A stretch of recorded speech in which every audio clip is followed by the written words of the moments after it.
मित्रांनो नमस्कार. मी डॉक्टर शैलेंद्र देवळाणकर. मित्रांनो, भारताचे परराष्ट्र मंत्री एस जयशंकर यांनी 2 वर्षांपूर्वी युरोपियन देशांच्या संदर्भात एक अतिशय महत्त्वपूर्ण वक्तव्य केलेलं होतं. त्यांनी सांगितलं होतं की आणि ते पण युरोपच्या भूमीवरती जाऊन त्यांनी हे वक्तव्य केलेलं होतं की या युरोपियन देशांची एक मानसिकता आहे आणि ती मानसिकता अशी आहे की युरोपच्या प्रश्नांना जगाने ॲक्सेप्ट करावं आणि जगाने त्यांना सगळ्या जगाचे प्रश्न म्हणून संबोधावं. परंतु जगांच्या प्रश्नांना मात्र युरोपियन देश आपले प्रश्न म्हणून कधी संबोधताना दिसत नाही. तर ही एक पद्धतीची वसाहतवादी मानसिकता आहे.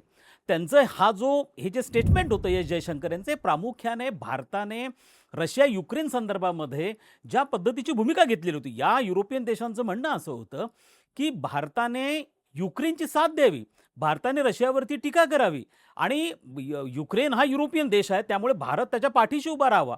मात्र हे युरोपियन देश ही गोष्ट विसरले होते की ज्या वेळेला धोकादाडी करून, लबाडी करून चीनने 2020 मध्ये गलवानमध्ये आमच्या सैनिकांवरती भ्याड हल्ला केलेला होता आणि त्यावेळेला कोणता युरोपियन देश हा चीनच्या विरुद्ध अशाच पद्धतीने भूमिका घेताना दिसून आला? कोणता युरोपियन देश हा भारताच्या बाजूने आणि चीनच्या अगेन्स्टमध्ये एखाद्या आंतरराष्ट्रीय व्यासपीठावरती बोलताना दिसून आला? कोणी नाही आहे. म्हणजे युक्रेनच्या प्रश्नावरती भारताने भूमिका घ्यावी, मात्र चीनच्या प्रश्नावरती युरोपियन देश अजिबात भूमिका घ्यायला तयार नाही आहेत. आणि हीच जी मानसिकता आहे त्याच्यावरती एस जयशंकर यांनी बोट ठेवलेलं होतं. त्यांनी त्यांच्या अनेक अशा वक्तव्यांमधनं गेल्या 2-3 वर्षांमधल्या अतिशय स्ट्रेट फॉरवर्डली त्यांनी ही गोष्ट नमूद करण्याचा प्रयत्न केला की जग बदललेलं आहे. 20वं शतक हे युरोपियन देशांचं शतक होतं. हे कोलोनियल पॉवर्स होत्या. यांनी अनेक कॉलोनीज त्यांच्या आशिया आफ्रिका खंडामध्ये तयार केलेल्या होत्या. पहिलं महायुद्ध, दुसरं महायुद्ध युरोपच्या भूमीवरती लढलं गेलेलं होतं. प्रत्येक गोष्टीमध्ये यांचा अधिकार होता, यांची मोनोपली होती, यांची हेजमनी होती. परंतु 21व्या शतकामध्ये परिस्थिती पूर्णपणे बदललेली आहे. आता हे बहुध्रुवी विश्वरचना या दिशेने आलेलं आहे. एशियन टायगर्स म्हणून साऊथ ईस्ट एशियामधले देश पुढे यायला लागलेले आहेत. जपान पुढे आला आहे, साऊथ कोरिया पुढे आलेला आहे, भारत पुढे आलेला आहे, चायना पुढे आलेला आहे, साऊथ आफ्रिका आला आहे, ब्राझील आलेला आहे. परंतु हे युरोपियन देश हे मान्य करायला तयार नाही आहेत. अजूनही ते वसाहतवादी मानसिकतेत आहेत. इंग्रजीमधली जी म्हण आहे की ओल्ड हॅबिट्स डाय हार्ड, अजूनही यांच्या काही जुन्या सवयी ह्या ते बदलायला तयार नाही आहेत. आणि त्यांना असं वाटतं की अजूनही आम्हाला हा अधिकार आहे की या आशियाई देशांना, आफ्रिकन देशांना काय खरं आहे आणि काय खोटं आहे हे सांगण्याचा अधिकार आमच्याकडे आहे आणि तो अधिकार आम्हाला नॅचरली मिळालेला आहे. त्यामुळे मानव अधिकार काय आहेत हे आम्ही त्यांना सांगणार, लोकशाही काय आहेत हे आम्ही त्यांना सांगणार. हे सगळे देश अजूनही बॅकवर्ड आहेत, सांस्कृतिकदृष्ट्या मागासलेले आहे आणि त्यामुळे आम्हाला हा अधिकार दिला गेलेला आहे की यांना प्रश्न विचारण्याचा. मित्रांनो, मी ही सगळं नॅरेशन तुम्हाला जे दिलेलं, ही बॅकग्राऊंड तुम्हाला दिलेली आहे, ही बॅकग्राऊंड मी का दिलेली आहे कदाचित तुम्हाला आत्तापर्यंत याचा अंदाज आलेला असेल. पंतप्रधान नरेंद्र मोदी हे आता 5 दिवसांच्या युरोपियन देशांच्या दौऱ्यावरती होते.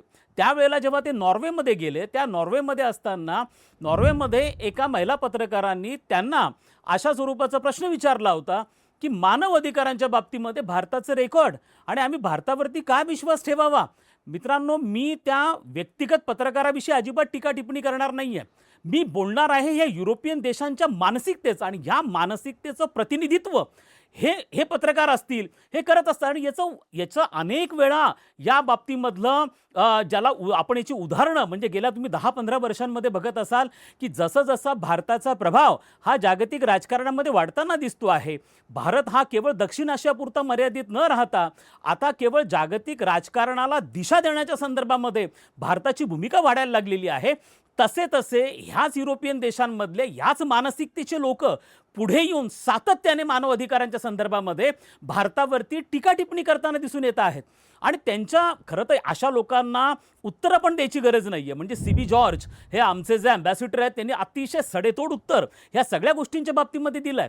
3-3.5 हजार वर्षांची आमची संस्कृती आहे, आमचा इतिहास एवढा प्रचंड मोठा आहे, आज जगातली सगळ्यात मोठी लोकशाही आमच्याकडे आहे. सगळ्यात महत्त्वाची बाब म्हणजे आजही अमेरिकेमध्ये राष्ट्राध्यक्षपदाच्या निवडणुका झाल्यानंतर काउंटिंग जी आहे महिनोमहिने चालते. असा कोणताही प्रकार भारतामध्ये तुम्हाला घडताना दिसून येत नाहीये. काही वर्षांपूर्वी ज्या पद्धतीने डोनाल्ड ट्रम्प यांच्या समर्थकांनी अमेरिकन काँग्रेसवरती आक्रमण केलेलं होतं, हा प्रकार सगळ्या जगाने पाहिलेला होता. कितींदा क्रायसिस अशा स्वरूपाचे निर्माण झाले.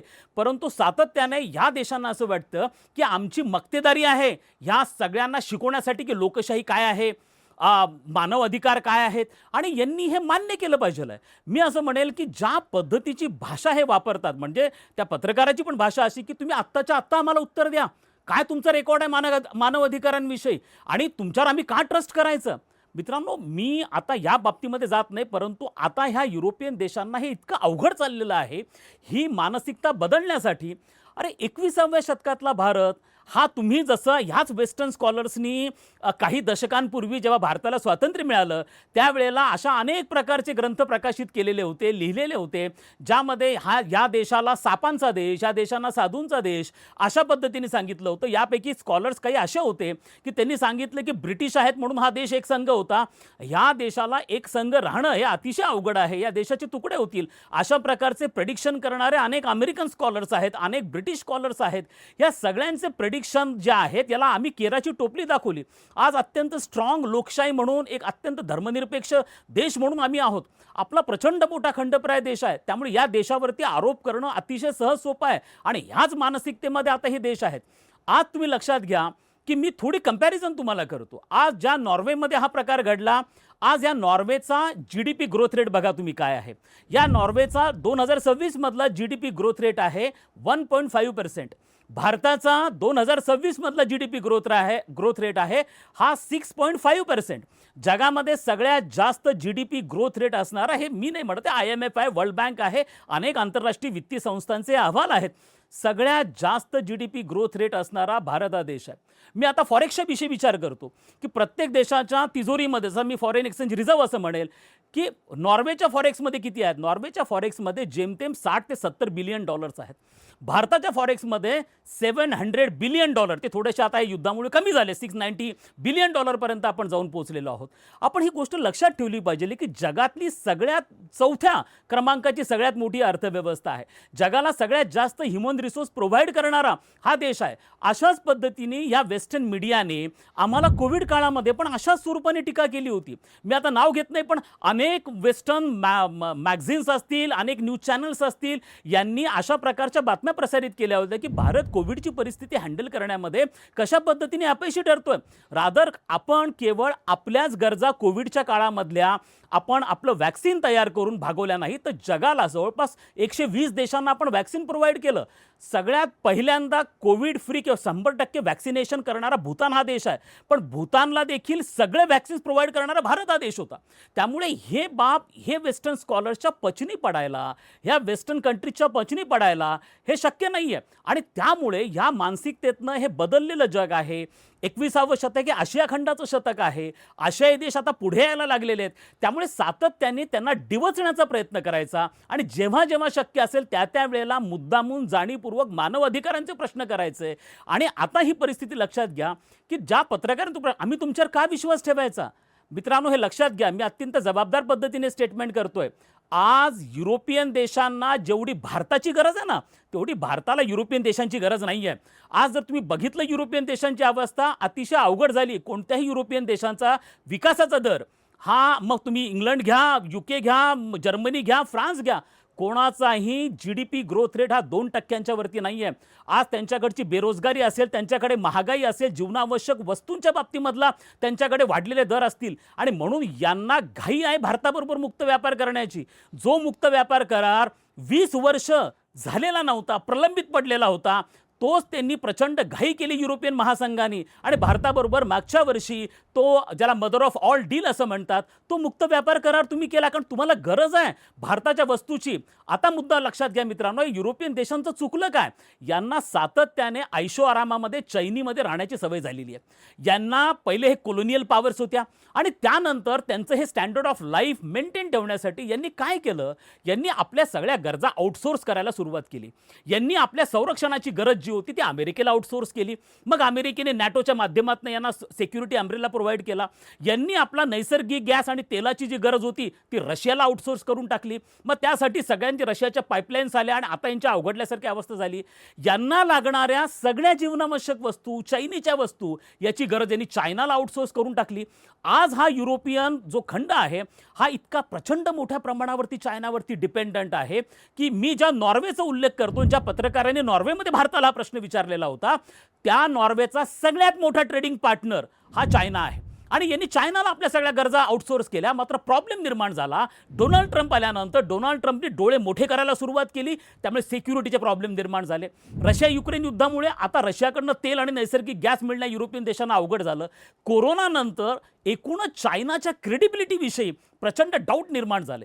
चायनावरची ओव्हर डिपेंडन्सी किती धोकादायक आहे आता अनेक देशांना कळू लागलं. BRI जो प्रोजेक्ट चायनाचा 2012 शी जिनपिंग आल्यानंतर सुरू केला, बॉर्डर अँड रोड इनिशिएटिव्ह, त्याच्या माध्यमातून चायनाने $14 ट्रिलियन कर्ज दिले. 70 पेक्षा जास्त देशांना कर्ज दिले, इन्फ्रास्ट्रक्चर प्रोजेक्ट सुरू केले. पण चायना कधीही कोणतीही मदत ही प्रत्येक वेळेला परतफेडीची अपेक्षा ठेवून करत असतो. आणि अनेक देशांना ते कळायला लागलं. चायनाच्या ह्या डेट ट्रॅपमध्ये म्हणजे कर्जाच्या विळख्यामध्ये अनेक देश सापडायला लागले. आणि मग लोकांना आत्मपरीक्षण करायला सुरुवात केली की चायनाबरोबर टायअप करणं हे किती धोकादायक आहे. आणि म्हणून युरोपियन देशांनी आता आपल्या इम्पोर्ट रिसोर्सेस जे आहेत त्याच्या डायव्हर्सिफिकेशन आणायला सुरुवात केली. आणि म्हणून चायनाला पर्याय म्हणून ते आता भारताकडे पाहायला लागलेत. आणि म्हणून भारताकडनं मग रेअर अर्थ मिनरल असेल, कोबाल्ट असेल, निकेल असेल, तुम्हाला ह्या सगळ्या ज्या गोष्टी बेसिक चिप बनवण्यासाठी, बॅटरीज तयार करण्यासाठी लागतात, ज्या चायनाकडे होत्या, म्हणजे चायना रेअर अर्थ मिनरलमध्ये 60% global supply chain China dominate करतो. आणि आता यांना कळलं की उद्या चायनाने आपला हात आखडता घेतला तर आपल्याला प्रॉब्लेम्स निर्माण होतील. म्हणून हे युरोपियन देश भारताच्या मागे धावता आहेत. आणि आता भारताबरोबर चीनला पर्याय म्हणून ते बघायला सुरुवात करत आहेत. आणि याच्यामुळे चीन प्रचंड नाराज झालेला आहे. आणि जो नाराज झालेला चीन आहे त्याचा हात अशा प्रकारचा जे एक ब्रिगेड तयार झालं युरोपमध्ये सातत्याने ह्युमन राईट्सवरती भारताला टीका करण्यासाठी, याच्या पाठीशी चायना असण्याची शक्यता नाकारता येत नाही. जो नॉर्वे ओव्हर डिपेंडंट चायनावरती होता, त्या नॉर्वेनी आत्ता पंतप्रधान मोदींच्या या व्हिजिटच्या दरम्यान ज्या प्रकारचे ॲग्रीमेंट केले, सगळ्यात मेन ॲग्रीमेंट काय झाला, रेअर अर्थ मिनरल्सच्या प्रोव्हाइड करण्यासंदर्भामध्ये भारत आणि नॉर्वेमध्ये अतिशय महत्त्वपूर्ण ॲग्रीमेंट झाला. ज्या चायनाचा डॉमिनन्स आहे, ज्या चायनाची मोनोपोली आहे त्या सप्लाय चेनवरती, त्याला चॅलेंज म्हणून भारताकडे बघायला सुरुवात केली. आणि भारत त्याला चॅलेंज करायला भारताने सुरुवात केली. आणि म्हणून आता युरोपियन मार्केटमध्ये ज्या पद्धतीने भारताचा शिरकाव होतो आहे ते चायनाला पाहवत नाही आहे. आता मी व्यक्तिशः म्हटलं होतं की मी टीका टिप्पणी करणार नाही. मात्र संबंधित पत्रकारांचे यापूर्वीचे जर तुम्ही काही लेखाजोखा पाहिला लेखांचा, तर तुम्हाला असं जाणवेल की हा पत्रकार जे आहे तो चायनाचा ग्रेट ॲडमायरर आहे, शी जिनपिंगचा ग्रेट ॲडमायरर आहे, चायनाचा सुपर पॉवर आहे, जो चायना मानव अधिकारांच्या उल्लंघनामध्ये सगळ्यात वरच्या स्थानावरती येईल अशा प्रकारचा त्याचा रेकॉर्ड आहे. कोरोनाच्या काळामध्ये अनेक पत्रकार चायनामधनं गायब झाले, अनेक डॉक्टर गायब झाले, अनेक सायंटिस्ट गायब झाले. आज सोशल मीडिया चायनामध्ये जो आपण व्हॉट्सअप, फेसबुक वापरतो चायनामध्ये वापरला जात नाही. इवन असंही म्हटलं जातं की चायनामध्ये जेवढी चायनाची लोकसंख्या आहे ऑलमोस्ट 80% CCTV कॅमेरे लावले गेलेत.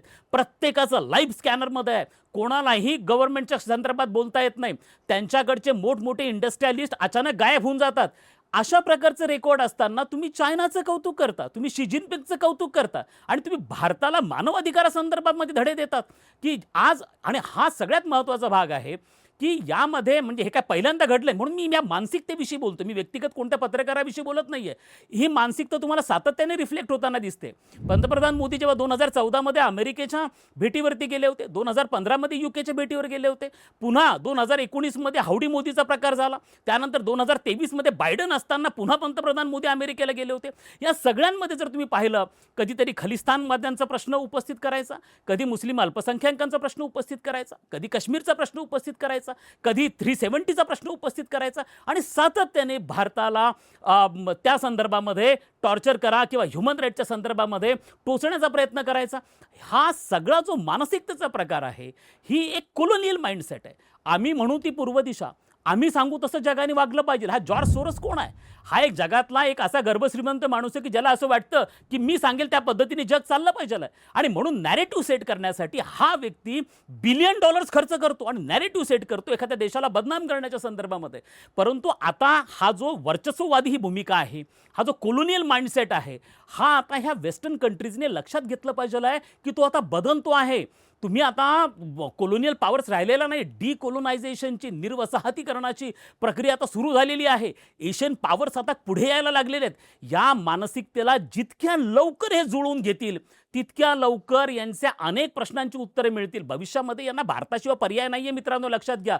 एवढी प्रचंड मोठी ह्यूज मार्केट आहे. आज भारतामधला मिडल क्लास ऑलमोस्ट 52 क्रोर्सचा मिडल क्लास आहे, पण 52 कोटींचा मध्यमवर्गीय आहे. हा ॲस्पिरेशनल आहे. ज्या मध्यमवर्गीयाकडे सायकल आहे त्याला टू व्हीलर घ्यायची आहे, ज्याच्याकडे टू व्हीलर आहे त्याला फोर व्हीलर घ्यायची आहे. हा ॲस्पिरेशनल मिडल क्लास आहे आणि त्यामुळे एवढी ह्यूज मार्केट कोणाला मिळणार आहे तुम्हाला जगामध्ये. त्यामुळे आज ह्या सगळ्यांचं लक्ष त्यांचा माल विकण्यासाठी भारताकडे आहे, त्याचप्रमाणे रॉ मटेरियल देण्यासाठी पण भारताकडे आहे. एवढा प्रचंड मोठा चायनाला अल्टरनेटिव्ह हा कोणी उपलब्ध करून देऊ शकत नाही, जो भारत नेऊन देतो. म्हणून सातत्याने भारताला डिवचण्याचा, जसा जसा भारताचा जागतिक प्रभाव वाढत चाललेला आहे, तसा तसा मानव अधिकारांच्या मुद्द्यावरनं भारताला डिवचण्याचे, भारताची मानहानी करण्याचे प्रकार हे सातत्याने व्हायला लागलेत. परंतु या मानसिकतेतनं आता युरोपियन देशांनी लवकरात लवकर बाहेर येणं गरजेचं आहे. याच्यामधनं ज्यांचा एक पद्धतीचा, ज्याला मी ढोंगीपणा म्हणतो, की तुम्ही चायनाचं कौतुक करता, तुम्ही शी जिनपिंगचं कौतुक करता आणि भारताची तुलना तुम्ही पॅलेस्टाईन बरोबर करता. ज्या पॅलेस्टाईन बरोबर, मला त्या हमास बरोबर तुम्ही भारताची तुलना करता. हे जो पार्ट आहे, या प्रकारची जी मेडिओक्रिटी आहे, जी सातत्याने ही मानसिकता रिफ्लेक्ट होताना दिसते, जी पुन्हा एकदा ही वसाहतवादी, मी यांना म्हणेल की 21व्या शतकातले मॅकॉले आहेत. जसं 1835 मध्ये की मॅकॉलेंनी केवळ भारतीय शिक्षण पद्धती बदलण्याचा प्रयत्न केला नव्हता, तर भारतामध्ये जे काही आहे ते सबऑर्डिनेट आहे आणि जे काही चांगलं आहे ते आमच्याकडे आहे आणि ते भारतीयांनी ॲक्सेप्ट केलं पाहिजे, ज्याला मी कल्चरल इम्पेरियलिझम म्हणतो, सांस्कृतिक वसाहतवाद म्हणतो. हा सांस्कृतिक वसाहतवाद आमच्यावरती लादण्याचा प्रयत्न केला गेला होता. आधुनिक काळातले 21व्या शतकातले हे युरोपियन मॅकॉले पुन्हा एकदा अशाच पद्धतीने डोकं वर काढताना दिसत आहेत. पण मित्रांनो, परिस्थिती पूर्णपणे बदललेली आहे. ह्या सगळ्या वेस्टर्न कंट्रीजला आता भारताचा वाढता प्रभाव जो आहे तो ॲक्सेप्ट करावा लागेल. आणि शेवटी अतिशय महत्त्वाचं स्टेटमेंट मी करतो आहे की तुम्हाला आता भारताकडनं शिकण्याची गरज आहे. अनेक गोष्टींच्या बाबतीमध्ये भारताकडनं शिकण्याची गरज आहे, ज्याचं क्रेडिट तुम्ही सातत्याने घेत आलेला आहात. खरं तर त्याचं ओरिजिन अनेक गोष्टींचं, मग ते विद्यापीठाची संकल्पना असेल की जी भारतामध्ये आली, त्याच्या आमच्याकडे आल्यानंतर जवळपास त्याच्या 1,500 वर्षानंतर ऑक्सफर्डची संकल्पना, ऑक्सफर्ड विद्यापीठ पुढे आलं. त्याच्यापूर्वी आमच्याकडे नालंदा कल्चर होतं आणि हे कल्चरला तुम्ही ॲक्सेप्ट करायला तयार नाही आहेत. परंतु आता आमची ही सॉफ्ट पॉवर जग आता ॲक्सेप्ट करायला तयार झालं आहे. त्यामुळे युरोपियन देशांनी पण ते ॲक्सेप्ट करावं आणि पुन्हा एकदा सातत्याने डिवचण्यापेक्षा, कारण हे लक्षात घ्या, मी जसं सुरुवातीला म्हटलं, जेवढी गरज आता भारताला युरोपियन देशांची नाही आहे, तेवढी युरोपियन देशांना भारताची आहे. आणि हे गृहीत धरून यांनी आपल्या मानसिकतेत बदल करणं अतिशय गरजेचं आहे.